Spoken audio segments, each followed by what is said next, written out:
Act 2 start of UA Chapter 10. Don't forget to leave a vote/like on the chapter. It keeps me motivated. 1 hour later.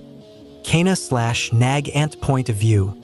Leaning against the car door, waiting patiently, with a bottle of gun oil in my right hand as I awaited my son's arrival, as everyone was officially being let out of UA's entrance exams. It takes a few minutes before I finally see my son, in the meantime being spotted and recognized by the students and parents picking up their children either by car or walking. Wow, is that Lady Nagant? I haven't seen her since that news report last year. No way, it is Lady Nagant.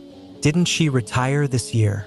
Ignoring everyone, I spot my son walking with a really small group surrounding him as he walked, playfully smacking Kaido atop the head with karate chops. A girl with rabbit ears and a bunny tail, wearing a school uniform, sporting eyes of submissive frustration as she passively scolds him in a nonchalant tone. I only hear the end of the conversation, which seemed more like teasing to me. Bayaka steam escapes his mouth in a deep sigh as he closed his eyes and grew a defeated wobbly smile. I want to say it's not my fault, but it's because I didn't listen to my mom that it happened to begin with leaning forwards, hand on her hip as she spoke in his face. I can't believe I'm the one saying this, but your way to reckless Kaido, you've got to start paying attention. The blonde-haired girl with eyes that sorta remind me of my eye color in a sense, spoke with a sense of interest and concern, still feeling out his right arm, which showed subtle signs of damage around the hinges and joints, even in a retracted state. Does it still hurt? He nodded with a subtle blush. Yeah, but not nearly as bad as when I broke it initially. Now that really hurt. I thought I was gonna have to cut my arm off. It hurt so bad. A look of worry for him as she blushed a little bit, looking from his arm to his face. Really? Rubbing the side of his neck, nodding. I close my eyes, smiling with sparkles appearing near and around my face as I sigh in pleasantry to the sight. My little boy's turning into a lady killer, and at such a young age, I utter aloud. Noticing me, he casually got his arm free and picked up his pace. Mom, what are you doing here? I reopen my eyes, answering rather casually in a mother always knows manner. Of course, I couldn't tell him recovery girl called me and told me he's experienced a nasty backfire incident. I raised the bottle of name brand gun oil, shaking it in the air as I spoke. A mother always knows when her baby needs her, I admit, keeping it a secret. You know, I don't think I've ever actually met his mother. She's a lot taller in person than I thought she'd be. The blonde girl spoke in a sense of realization. The rabbit-quirked girl with white hair spoke in a laugh, walking ahead of her towards us. That's because you're not very tall, you. Everyone looks taller than expected compared to you. You looked over at the girl in a sense of confusion, rather than offense. But, you're shorter than me, she murmured confusedly, before realizing the girl had gone ahead of her. Why wait up, racing after her. Kaido arrived, handing him the gun oil. I gestured for him to give me his arm as he unleashed his gun, which only extracted about a quarter of the way out, before squeaking and clanking to a stop. I opened my eyes more in startle. It's worse than I thought. He's really wrecked his arm and his gun, only applying dabs of gun oil to his arm hinges and joints. I close and pocket the gun oil, noticeably not applying any to his gun itself. Speaking as I did, someone didn't listen to my warnings about properly maintaining their weapon. He blushed, staring at his gun all destroyed, while his two friends stopped behind him, looking in awe at the destruction and mayhem of his once beautiful rifle. Will it heal? Our recovery girl tried to heal me, but it didn't do anything for it. He asked, clearly not yet aware how our guns, quote, heal. So, I decide to have a little fun with it, looking him in the eyes as I answered bluntly. No, it'll never heal. His eyes tell it all. His friends equally as startled. The blonde-haired girl the most distressed about the fact. Never, she murmured in shock. Giving him a soft smile, I continued. But a gunsmith can always fix it. Of course, it'll be just as painful fixing it as it was breaking it, sometimes worse. He seemed a little worried by my smile in saying such things. no doubt aware of just how painful it was breaking the thing to begin with. Nerves run the length of our gun, so when they break, it's the same as grabbing and pulling the nerves in someone's body. And since nerves are the body's pain receptors, I see. It sounds like I'll have to go to a gunsmith tomorrow, since gun shops are no doubt about to close this time of day and all that. Yep, gonna have to wait till Tomo dash. He began trying to walk away when the car is right here. I know what he's doing. Putting it off because it'll hurt. Time of day? It's only 4:30. I'm sure gun shops are open at least till 6. Besides, you can't put it off either, or you'll get an infection, and you don't want that, do you? He grows a terrified shadow over his eyes, but his expression tells of submission to his dear old mother. If I may, could I come as well? I was just going to head to the beach, but this seems like it'll be fun. The rabbit-haired girl spoke in easeful tone. Kaido protesting in an animated fake crying expression as I dragged him back in by the back of his shirt collar. Fun for who? This is going to suck for me.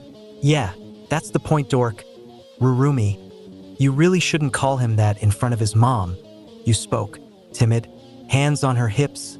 Rumi looked to her. Huh? Oh, come on. She knows I don't mean anything by it. Besides dash, bringing her gaze unto me with a playful smile. He is a dork after all. I laugh briefly, playing along with that. Yes, but he's my little dork. Mom! Releasing Kaido's shirt collar, having pulled him back in. And I'd be happy to bring you ladies along with us, as long as it's okay with your parents. Moo moo.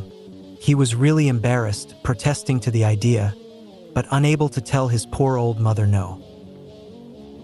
That works for me. I told my parents I wouldn't be home till later in the day anyway. Rumi spoke, while you silently brought up her phone, speaking as she texted. Let me ask my mom. I don't think she'd mind it, as long as I stop and grab bread and chips on the way home. Aya, you too you. Watching them carry on with Kaido was enlightening as a mother. I was so relieved to see it myself, in person, that Kaido had friends. Real friends. I hope they can stay together if they make it into UA. 9 minutes later. Why couldn't I sit in the front again? Kaido asked, crammed between you and Rumi in the back seats, while the front seat is filled with everyone's book bags and things. I look up at him in the review mirror while you showed Rumi something on her phone, which required her to lean in front Kaido.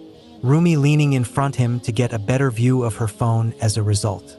I smiled deviously, looking ahead again. You'll thank me when you're older, blushing hard. Our conversation falling on deaf ears during you and Rumi's conversation, scolding me in a terribly flustered voice, with white animated eyes and an almost cat-like expression as he spoke fast. What the crap is that supposed to mean? I bring a hand in front my mouth, laughing, before changing the topic. While his expression told of timid fluster, I knew what I was doing and he did too. Come on, sweetie. You can't say you're not enjoying being stuck between two pretty young ladies, your mommies, just trying to help you realize your options. It's important to realize them before you get out of high school after all, or you'll likely end up alone. I think to myself with a devious smile still on my face. You could see him doing his absolute best to refrain from even accidentally or unironically seeing their chests. Such a respectful and considerate young man. You know, this gunsmith I'm bringing you to is the one I used to always go to for any maintenance concerns when I was a hero. He seems to let his worries and fluster escape in the moment of interest. Oh, really? Yep. I wouldn't let anyone else touch Mama's old right arm. By the way, if you're interested in any upgrades or cosmetic changes to your rifle, now will be the time to get them done before you finish growing. Once you fully mature, it'll become a lot harder to get modifications to stick, let alone function consistently. Of course, if you make any modifications to your rifle, it'll be rather painful to get them done, but could be well worth looking into. I explain. He sat back, relaxing for a moment as he brought a finger to the side of his face, looking up at the headliner in thought. Modifications, huh? Well, a recoil compensator would be really helpful for when I fire in rapid concession. I've noticed that my arm tries to stray hard to the upper right anytime I fire from my feet, but that might weaken the barrel end, and I won't be able to use it as consistently without breaking it in a physical altercation. He brainstorms aloud. A muzzle brake, huh? Trying to redirect a portion of propellant gases to counter recoil and unwanted muzzle rise? I wanted to do that too, but I never had the guts to go endure the pain long enough to have it done. I admit, before speaking further, washing away his fears. A muzzle brake won't endanger your ability to use your rifle the way you've been using it in physical altercations. If whatever you're fighting breaks your gun, using it the way we do, then it was going to break it with or without it.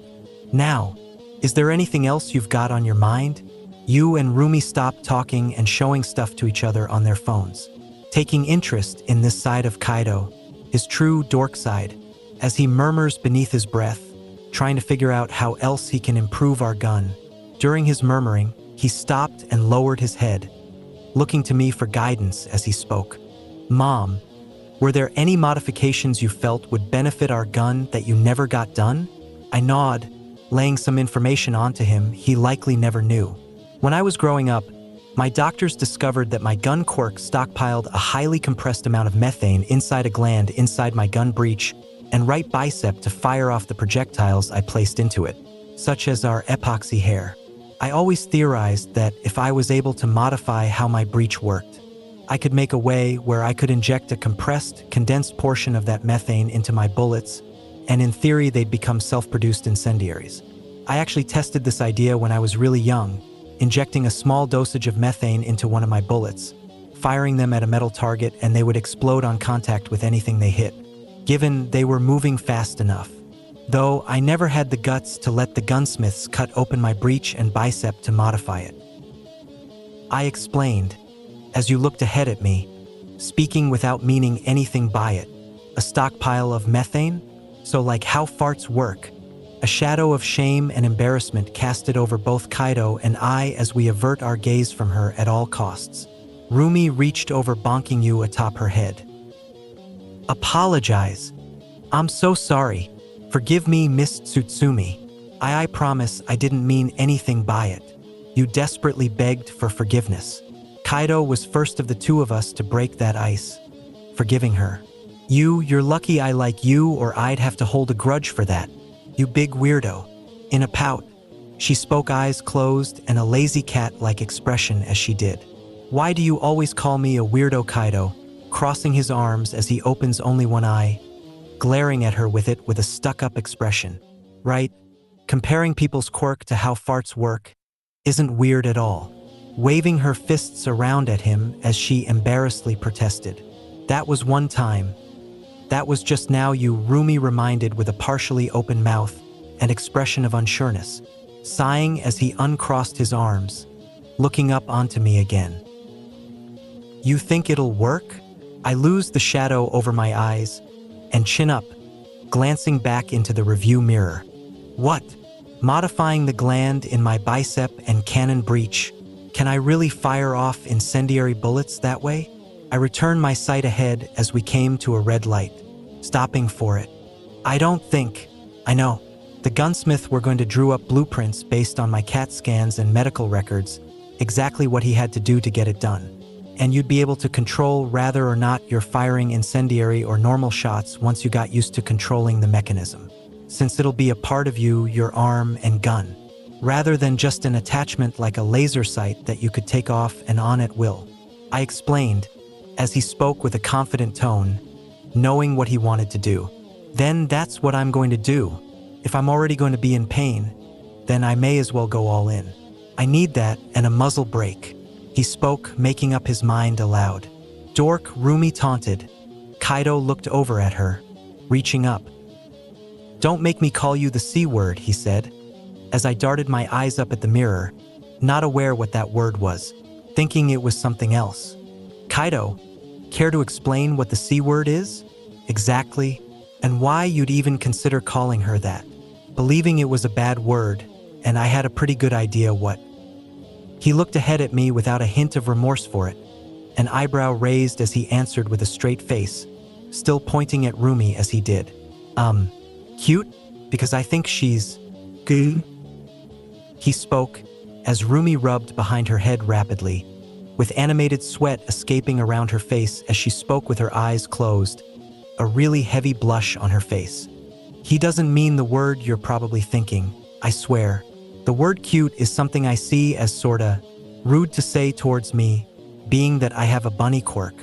And everyone affiliates bunnies with cute, so I always saw it as sorta a slur growing up. She explained, coming to his aid, putting it into context before I turned this car around. Oh, I see, I guess that makes sense. I'd probably see it as a slur too if everyone was calling me it, because of the quirk I was born with. I admit, a few seconds passed before I reached back and casually slapped Kaido on the leg. Ow, what the hell did I do? He pouted. It came out of nowhere, raising a finger in the air as the light turned green, and we continued driving, speaking with a parental passive scold. For calling Rumi cute. You know she doesn't like it, so you shouldn't threaten to call your friends names they don't like. Besides, she's a woman, and I raised my boy to be better to women than that. If you're gonna compliment a woman, do it right, I spoke, before glaring into the mirror with a devious expression again. Rumi had a look on her face as she stared at Kaido with a 3 expression on her face.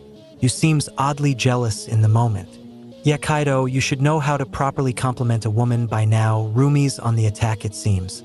I smile a little more at the sight. You calmly grabbed Kaido's left arm and pulled him silently to her side of the car, averting her gaze from Rumi, saying nothing. Rumi seemed startled by the sudden action. Kaido even more so. You, You, okay? Raising a fist to her mouth, clearing her throat with her eyes closed, before speaking in a more confident manner than she's done the whole car ride. We found something she's invested, confident, and firm on, it seems. Could it kill you to call me cute once in a while? Reopening her eyes as she continued, now passively looking at him with subtle plead in her eyes. You do realize I'm a woman too, right? He averted his gaze from her, scratching with one finger along the side of his face as he spoke casually. If I complimented you like that, it'd be an insult to the person you are. You're not exactly cute. She grew eyes of shattered hopes in the moment hearing that. While Rumi seemed taken back by that, she didn't expect it. I didn't either. Now I'm invested. A blush on his face as he closed his eyes, continuing now with fluster and embarrassment, having backed himself into a corner. I mean, when I call Rumi cute, I mean it. I genuinely think she's cute. But with you, it's more of an insult. You're hotter than you are cute. And I can't just call you hot all willy-nilly like I can. Calling Rumi cute, that would make you, me, and everyone else super uncomfortable. Really quickly, her destroyed eyes returned from destroyed to restored with sparkles and subtle hearts appearing around her eyes as she stared up at him, hugging his arm tighter, nearly ripping it off in the moment, shouting at him in fluster as she smacked the top of his head repeatedly. Pervert, pervert, pervert, baka baka baka baka awaya. What did I say, Aray? You're the one who wanted a compliment, damn it. He protested as he cried in response. Rumi this time was the one showing off a jealous, really jealous expression, blushing as she stared with almost annoyed eyes, before swallowing and hiding her expression with a deep sigh. I smile with a sense of motherly pride. My boy's growing up on me. He's got a little love triangle, and he doesn't even realize it. Baka baka baka rea. Let go of my arm. You're gonna break it, you. End of chapter 10.